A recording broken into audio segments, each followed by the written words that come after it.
Hindi nga makapaniwala itong si Angelica Panganiban na dumating dito sa isla ang kanyang kaibigan at makeup artist na rin na si Mika Mercada. Nasa New York kasi itong si Mika Mercada at noon nga ito nagtatrabaho. Pero ayon nga dito kay Mika ay hindi nga raw niya pwedeng palagpasin ang pagkakataon na hindi siya makadalo sa araw ng kasal ng kanyang kaibigan na si Angelica Panganiban. Ito naman nga ang naging reaksyon ni Angelica nang makita niya ang kanyang kaibigan na si Mika Mercada na pumapasok sa venue kung saan nga siya sinurpresa ng kanyang mga kaibigan para sa kanyang bridal shower dito sa isla. Agad ngang niyakap ni Angelica Panganiban ang kanyang kaibigan na si Mika. Nagtatatalon nga sa tuwa itong si Angelica nang makita ito.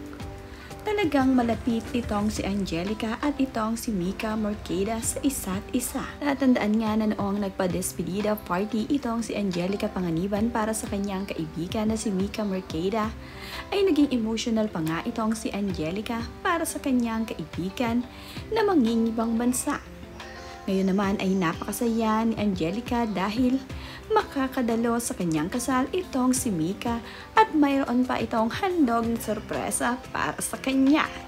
Nagdala nga ito ng napakalaking jar na ito na pinagtimplahan nga nila ng alak. Ito namang si Ann Curtis ay nandito rin at kasama sa bridal shower ni Angelica Panganiban. Nakakatuwa naman nga ng malapit na kaibigan ni Angelica ay nakadalo dito sa kanyang baccalaureate mass o bridal shower. Mayroon ding pabag itong si Angelica sa kanyang mga team bride. Nakalagay nga dito ang pangalan na Santa Angge.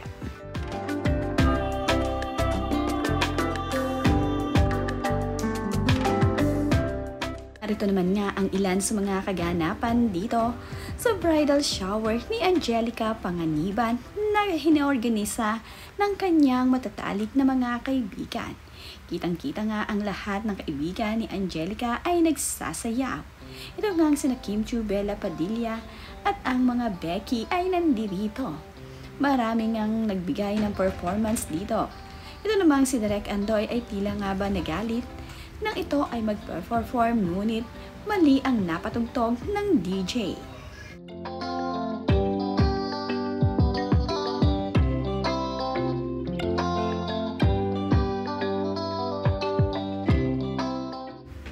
Ganito nga nagsaya ang mga kaibigan ni Angelica Panganiban sa naganap na bridal shower para sa kanya kahapon. Ang lahat nga ay sumali sa performer. Pati nga itong si Direk Andoy ay talaga namang ready at always go para dito sa kanyang kaibigan upang masapasaya lamang itong si Angelica ngayong bridal shower niya. Nadismaya nga lamang ito dahil hindi agad tumugtog ang kanya sanang tune. Pero ngayon nga ay sayawan na sila at napakasaya nga ni Angelica.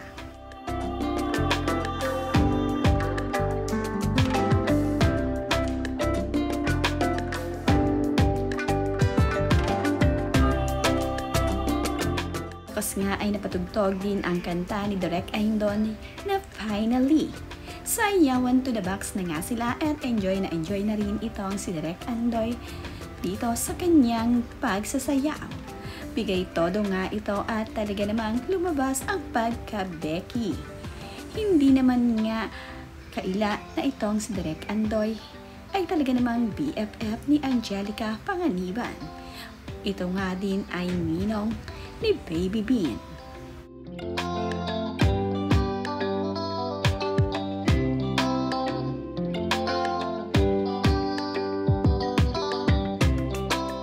Ang si Maxine Magalona ay happy para dito sa kanyang kaibigan na si Angelica Panganiban.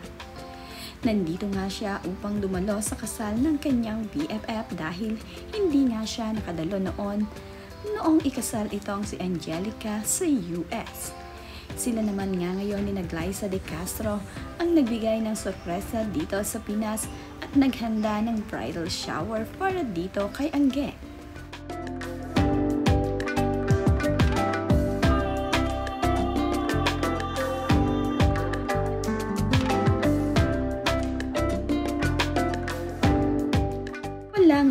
matibay na kasiyahan ang ginawa ni Angelica Panganiban dito sa kanilang bridal shower.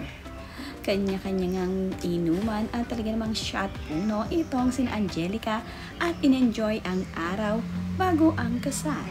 Napakasaya nga ng lahat at talaga namang nagsasayawan. Wala ngang hindi sumasayaw dito kina Angelica.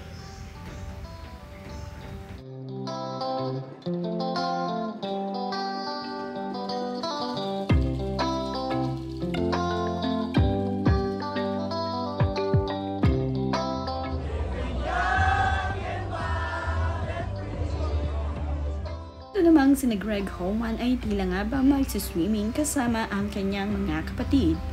Makikita nga na naglalakad sa isla ang mga ito at sama-sama nga sila. Tila nga mag-island hopping ang mga ito. Binahagi din ng kanyang kapatid na si Con Homan ang kanyang tinutuluyan dito sa Siargao. Makikita nga na napaka-relaxing ng lugar kung saan tumuloy itong sina Con Homan.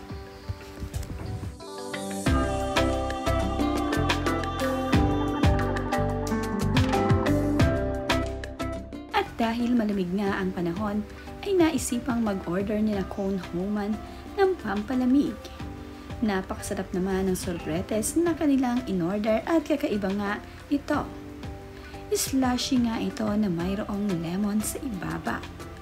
Napaka-refreshing nga nito kapag ito ay inyong nainom, lalong-lalo na ngayong sa malamig ang panahon. Bagay na bagay nga ang kanilang order sa panahon ngayon na mainit.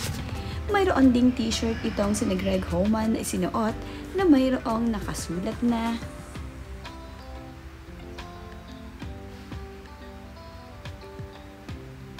Homan Resource Department.